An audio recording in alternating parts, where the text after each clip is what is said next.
we have had, this is series number 9 of the African. Nous avons déjà tenu une série de conférences économiques annuelles dans plusieurs capitales africaines, Kigali, Johannesburg, bien sûr Abidjan, et ici à Addis Abeba plusieurs fois.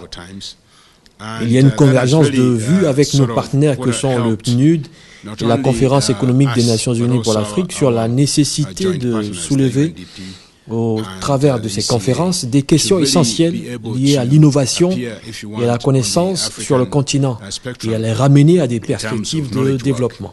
So we have found ourselves a niche. And this must be, by any measure of imagination, the key economic conference on Africa, which tries very hard to isolate a number of burning issues on the continent and to bring them in perspective. I'll tell you why this is important. C'est important parce que nous avons remarqué que les débats sur l'avenir et les challenges de l'Afrique se tiennent le plus souvent hors du continent, à Washington ou à New York. Si nous tenons ces conférences sur le continent, ce qui est de loin préférable, nous offrons plus d'accès aux médias, aux ressources humaines et aux décideurs politiques pour réfléchir sur les challenges du continent. C'est un aspect très important. And are able then to have a lot of access to our own media, our own researchers, our own policymakers. I think that's a very important aspect of it. Now, going to the conference itself. Pour revenir à la conférence elle-même, la connaissance, vous savez, se présente sous plusieurs modules et plusieurs types. La question clé que nous voulons analyser, c'est si ces connaissances sont pertinentes ou non, et comment elles peuvent induire les transformations économiques sur le continent. Nous avons besoin de définir les types de connaissances dont nous avons besoin.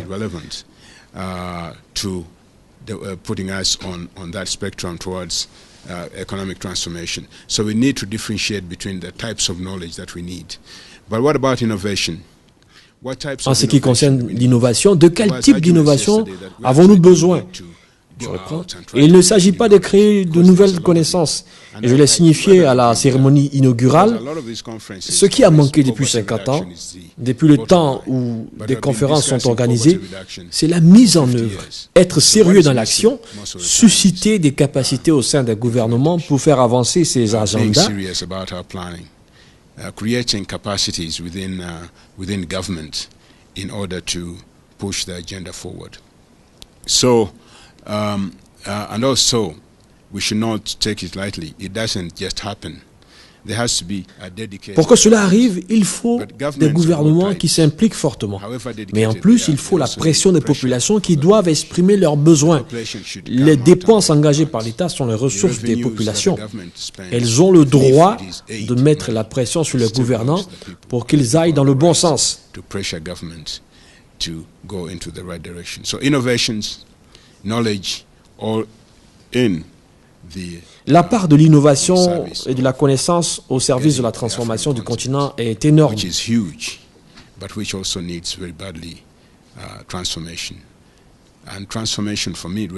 Et la transformation signifie pour moi un moment où on peut dire qu'on a réduit l'ignorance à zéro, où on a réduit la pauvreté à zéro, et on a été capable d'élever notre propre sentiment de ce que nous voulons être.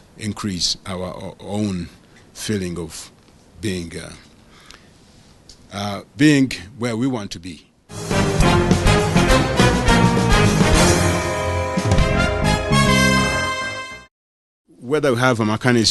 Nous avons bien entendu un mécanisme de soutien au sein de notre institution pour appuyer les recherches scientifiques. Nous nous considérons nous-mêmes comme une banque de connaissances pour comprendre comment nous soutenons la recherche scientifique et divulguons les résultats de ces recherches sur le continent.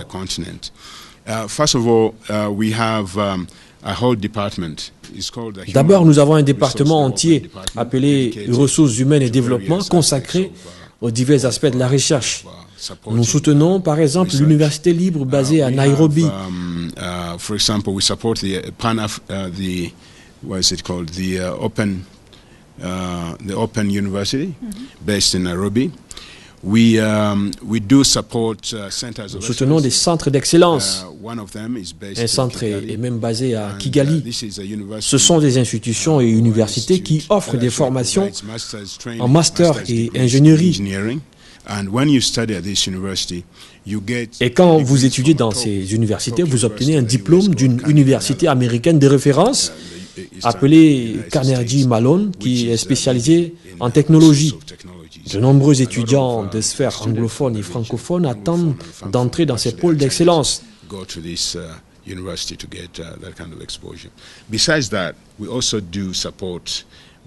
À côté de cela, nous avons au sein du département de recherche des conférences moins grandes que celles-ci, qui sont confinées aux questions de science et de transfert de technologie. Nous avons plusieurs sphères d'intervention.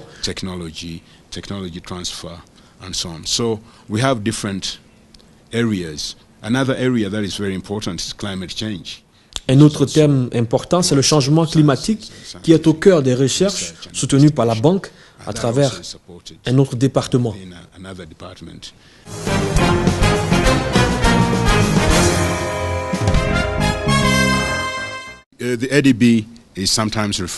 La Banque africaine de développement est référencée souvent comme une banque pour les infrastructures parce que nous investissons 60% de nos engagements dans les infrastructures. Mais ce n'est pas que cela. Nous sommes dans le transport, la télécommunication.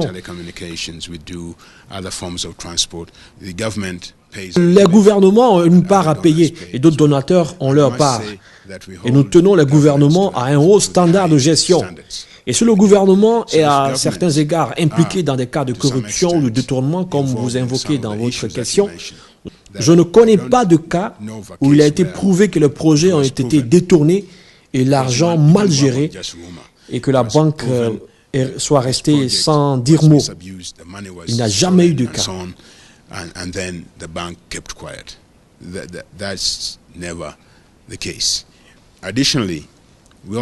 En outre, nous n'avons pas le secteur public. Nous avons maintenant l'implication du secteur privé à travers ce qu'on appelle le partenariat public-privé. Cela implique qu'on ne peut plus avoir systématiquement de corruption et toutes ces choses-là. La grande question, ce qui pourra conduire l'Afrique vers une transformation, c'est la compétence des gouvernements. Elle doit être renforcée. C'est pourquoi nous travaillons avec le gouvernement. La BAD n'existerait pas sans les États. Elle appartient aux États qui ont une part. Donc, en aucune manière, nous ne pouvons dire que nous ne travaillons pas avec les États et que nous allons travailler avec les ONG et autres groupes. Nous avons besoin de travailler avec tous ces groupes pour améliorer le système du bas vers le haut.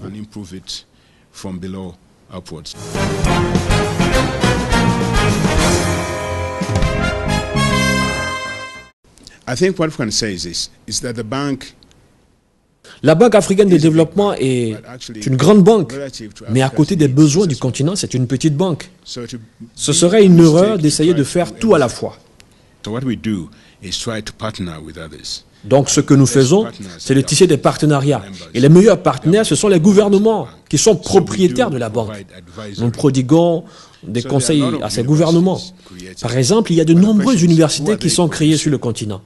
Mais la grande question, c'est qui est-ce qu'elles produisent? C'est très facile de produire des économistes comme moi parce qu'ils coûtent moins cher.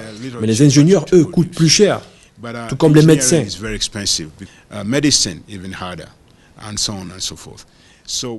Tout ce que ces universités font dans l'enseignement, c'est bien. Mais ce n'est pas, à mon avis, ce qui va transformer les économies nationales. La question est on ne peut plus difficile. Quand un gouvernement a des ressources limitées, que peut-il faire? Il y a en fait un arbitrage à faire au niveau des gouvernements entre l'excellence et l'équité.